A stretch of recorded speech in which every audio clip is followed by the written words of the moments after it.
del Santo Evangelio según San Marcos. Gloria a Dios, Señor.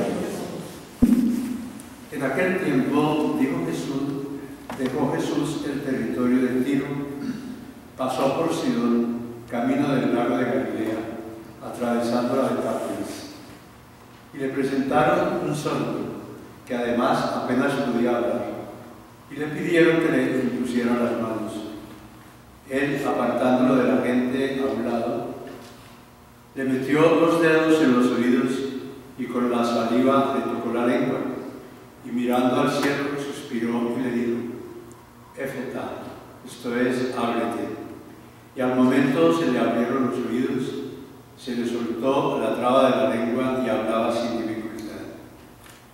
Él les mandó que no dijeran a nadie, pero cuanto más se los mandaba, con más insistencia lo proclamaban, y en el colmo del asombro decían: todo lo ha hecho bien, hace oír a los sordos y hablar a los mudos.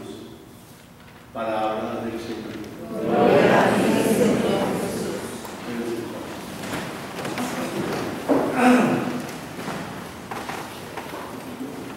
Reunidos una vez más para celebrar la Eucaristía, comenzamos por recordar que hoy, 9 de septiembre, celebra la Iglesia la fiesta de San Pedro Claver. San Pedro Claver fue el defensor de los esclavos en esa época triste de la conquista, cuando los esclavos traídos del África se vendían como mercancía en el país para dedicarlo a los trabajos más duros y difíciles. Y precisamente en la línea de recordar a este santo y de honrarlo por todo ese trabajo que hizo en la naciente Colombia, la Iglesia celebra cada año la Semana de la Paz. Y esa Semana de la Paz debe coincidir siempre con aquella semana en que cae la fiesta de San Pedro Claver. Por eso, justamente hoy, fiesta de San Pedro Claver, estamos comenzando la Semana por la Paz en Colombia. Nosotros miramos la paz como un gran sueño, un sueño que a veces nos desvela, nos preocupa, porque llevamos muchos años sin haber podido saborear lo que es una paz real y verdadera. Llevamos muchos años padeciendo los efectos de la violencia, de la guerra, del terrorismo. Y por eso mucha gente fácilmente va perdiendo la esperanza, se va llenando de desaliento, de pesimismo, como si realmente estuviéramos condenados a no tener nunca la paz. Y ese sentimiento, esa actitud se puede deber a varias cosas.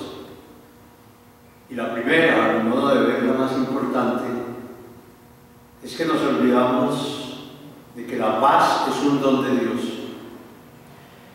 Es un don que Dios concede a los hombres de buena voluntad. Por tanto, el primero a quien tenemos que pedirle la paz es a Dios, para que el país, lleno de buena voluntad, de deseos de paz, pueda algún día acariciar ese sueño. Y por otra parte, olvidamos que si no tenemos paz es porque de pronto nosotros mismos no tenemos la paz en nuestras almas, porque nosotros mismos hemos puesto obstáculos a la paz. Y si no nos hemos puesto nosotros, nuestros mayores,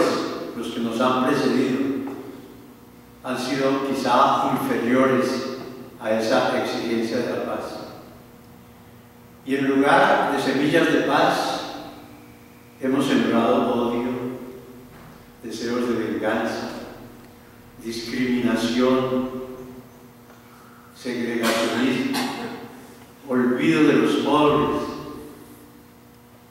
tacañería para compartir con los más necesitados. Nosotros no podemos echarle la causa de la no paz a unos pocos, sino que tenemos que darnos también la pena para aceptar que la paz depende de todos nosotros. Y en esa línea poner hechos de paz en lugar de hechos de guerra, hechos de violencia. Cada uno de ustedes allá en su interior entiende que a nivel personal y a nivel de familia y a nivel de comunidad son muchas las cosas que nosotros hacemos o decimos y que constituyen un obstáculo para aclimatar la paz. Tenemos, por ejemplo, la mentira, la falta de generosidad, la falta de solidaridad y de ayuda fraterna, sobre todo la injusticia, la discriminación hacia los demás, el cerrar nuestros oídos al clamor de los pobres y de los necesitados, el cerrar nuestros ojos para no ver la miseria y la injusticia que hay a nuestro lado. Yo los invitaría a que las lecturas de este domingo tratemos de leerlas en clave de paz. Y así este texto del libro de Isaías, en el que el profeta escribe en una época dura para el pueblo de Dios. El pueblo de Dios estaba desesperado en el exilio. No veía un horizonte hacia el futuro y la misma tierra parecía revelarse porque vivían épocas de aridez. Y el profeta Isaías trata de levantar el ánimo de su pueblo y entonces en su libro consigna estas palabras: decidle a los cobardes de corazón, sed fuertes, no temáis. Mirad a vuestro Dios que trae el desquite, viene en persona, resarcirá y os salvará. Y entonces, en un lenguaje profético y figurado, el profeta anuncia esa paz y esos tiempos para el pueblo de Dios. Será un tiempo en que se despegarán los ojos del cielo, en el que los oídos de los sordos se abrirán y saltará como un ciervo el cojo y la lengua del mudo cantará. Ese lenguaje, como poético y figurado, nos dice a nosotros que también nuestro futuro hay que mirarlo sin miedo, sin temor, sin cobardía y con una gran esperanza, con un gran optimismo, para que de pronto los que no han querido ver las cosas malas las vean, los que no han querido oír la palabra que salva la escuchen, y los que no han querido tener en sus labios palabras de perdón las tengan, porque todo eso es lo que realmente contribuye a tener la paz. Luego, en la segunda lectura de la carta del apóstol Santiago, el apóstol nos dice: no juntéis la fe en Jesucristo con el favoritismo y la discriminación. Y pone un ejemplo. Imaginar que llegan dos hombres, uno bien vestido, con anillos en los dedos, el otro un pobre andrajoso. Tú ves a alguien vestido y le dices, por favor, siéntate aquí, tienes reservado tu puesto. Y al pobre, en cambio, estate ahí de pie o siéntate en el suelo. Si hacemos esto, somos inconsecuentes y juzgamos con criterios malos, dice el apóstol. Y concluye ese párrafo diciendo: ¿acaso no ha elegido Dios a los pobres para hacerlos ricos en la fe y herederos del reino que prometió a los que aman? No hay cosa menos evangélica y menos cristiana que la discriminación. La discriminación política, la discriminación racial, la discriminación religiosa. Cuando en nuestro corazón abrigamos esos sentimientos de desprecio hacia los demás, porque no son como nosotros, porque no están a nuestro nivel, porque no tienen dinero, porque no están bien posicionados en la sociedad, porque viven en barrios de miseria, porque están desempleados, nosotros estamos trabajando para implantar en el país la violencia, el odio, la guerra. Por eso esa lectura del apóstol Santiago tiene una enorme actualidad. Cada día más, la inmensa mayoría de la gente va mejorando sus condiciones de vida y se va produciendo como un abismo que separa a los que logran tener mucho y a los que no tienen nada, que cada vez tienen menos. Y ese abismo es altamente peligroso. Allí, en ese abismo, enterramos nosotros la paz. Trajinando y caminando con esos sentimientos de separación, de disgregación, de discriminación a los demás, vamos poniendo las bases para que otros se rebelen, para que otros conspiren contra la misma paz, para que nosotros quieran hacer la guerra, para implantar, a lo mejor allá en su imaginación, un país más justo y más equitativo. Y luego vemos en el Evangelio de hoy ese milagro que Jesús hace. Ustedes, al escucharlo, tienen todos los elementos para su reflexión. Porque dice San Marcos que Jesús dejó el territorio de Tiro y pasó por Sidón, yendo hacia la Galilea, que era como su territorio, y pasando el territorio de la Decápolis.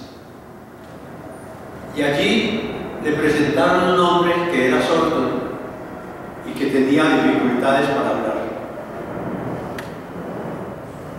¿Quiénes se lo presentaron? ¿Los amigos de Jesús? No. ¿Los miembros del pueblo judío? No. Los que habitaban en Tiro y Sidón, tenidos en esa época por paganos, por gente poco querida de los israelitas. Y esta gente le presenta a Jesús a este hombre. No fue el sordomudo el que se acercó a Jesús, fueron los demás, la gente que se daba cuenta de que ese pobre hombre sufría a causa de su sordera y de su mudez. Se lo presentan a Jesús para que Él lo sane, para que Él lo cure. Y Jesús lo acoge. No tiene en cuenta que no es un paisano suyo, que no pertenece al pueblo de Dios. Es una criatura, es un hijo de Dios. Y Él lo acoge. Se acerca a él, toca con su saliva el oído y la lengua y le dice Éfeta, que quiere decir abriros. En varias ocasiones Jesús empleaba esas fórmulas. Cuando resucitó a la hija de Jairo, le dijo, Talita, cumi, hija, levántate. Ahora le dice Éfeta. Y no es que Jesús fuera un mago. No, esa palabra no equivale a abacadabra. No. Jesús pronuncia una palabra que tiene un significado, que tiene un sentido. Levántate, le dice a la que estaba muerta. Éfeta, abriros, le dice al que tiene cerrados los oídos y como clausurada su boca.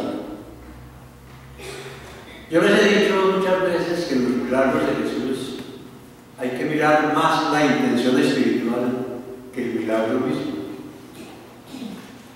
Si ustedes me perdonan, no me van a considerar atrevido. Yo diría que ese milagro no es cosa del otro mundo. Hoy en día hay adelantos de la medicina que permiten hacer oír al que no oye y hacer hablar al que tiene impedimentos en la lengua. Y el verdadero milagro es aquel que rompe con todos los esquemas y reglas de la naturaleza. Pero este es un hecho milagroso que tiene más que todo el valor de un signo. Y ese signo que Jesús quiere poner es hacernos ver en consonancia con lo que dice Isaías, que hay mucha gente que teniendo oídos no oyen, y teniendo ojos no ven, y que por tanto no tienen argumentos para poder hablar. Si lo leemos en esa línea, nos damos cuenta de que la fe entra por el oído.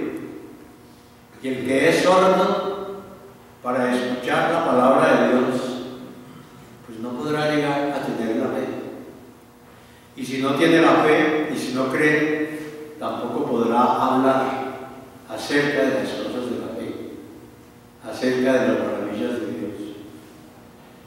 Entonces nosotros, mirando este hecho milagroso que nos narra el Evangelio de Marcos, podemos pedirle al Señor que como una contribución a la paz nos permita tener bien abiertos nuestros oídos a los mensajes, a la palabra de Dios que pregona la paz. Que nos permita dejar llegar la palabra del Señor a nuestro corazón para así poder hablar y dar testimonio de las maravillas que el Señor hace en nosotros. Ustedes que estudiaron biología en la escuela primaria, ¿se acuerdan cuando nos enseñaban lo de los 5 sentidos? El sentido del tacto, el sentido de la vista, el sentido del oído, el sentido de la locución. Algunos dicen que las mujeres no tienen 5 sentidos sino 6, porque además de esos 5 tienen el sentido de la intuición, o sea que nos llevan una ventaja a los hombres. Pero lo más maravilloso de esos sentidos es algo que decía un filósofo griego. Se los voy a decir en latín porque muchos de ustedes lo saben, ¿cierto? Nihil in intellectu nisi prius fuerit in sensu, decía el filósofo. Eso significa, no hay nada en el entendimiento que no haya pasado por los sentidos. O sea que si nosotros no tuviéramos sentidos, seríamos totalmente vacíos de todo. Por eso el que no oye generalmente no puede hablar. Y si además de no tener el sentido del oído, carece de la vista, pues vulgarmente diríamos que está en la olla, porque ni modo que no tiene esos sentidos para captar las cosas, pues vive como en un caos, en una tiniebla. Y eso en el mundo de lo físico puede pensar uno que debe ser lo más terrible, lo más catastrófico. Cuando ustedes terminen la misa, hagan el ensayo de cerrar los ojos y salir del templo sin ver, y algún golpe se pega. Y eso por unos minutos. Ahora imaginemos la vida de un hombre que carece de todos los sentidos. Pues en la vida espiritual pasa lo mismo. En la vida espiritual pasa que si no tenemos capacidad de escuchar la palabra, si no tenemos capacidad de ver las maravillas de Dios, si no tenemos la capacidad para pregonar con nuestra lengua el mensaje que hemos recibido, pues estamos también como en un limbo en la vida espiritual. Y eso sí nos puede pasar a todos. Entonces vamos a pedir al Señor que quite de nosotros todo aquello que nos impide escuchar la palabra, que quite de nosotros todo aquello que nos impide ver el bien que hay en los demás, y que nos dé como esa gracia de poder ser testigos, de poder pregonar con nuestros labios las maravillas que Dios hace en nosotros y en todo el mundo. Nos ponemos de pie y hacemos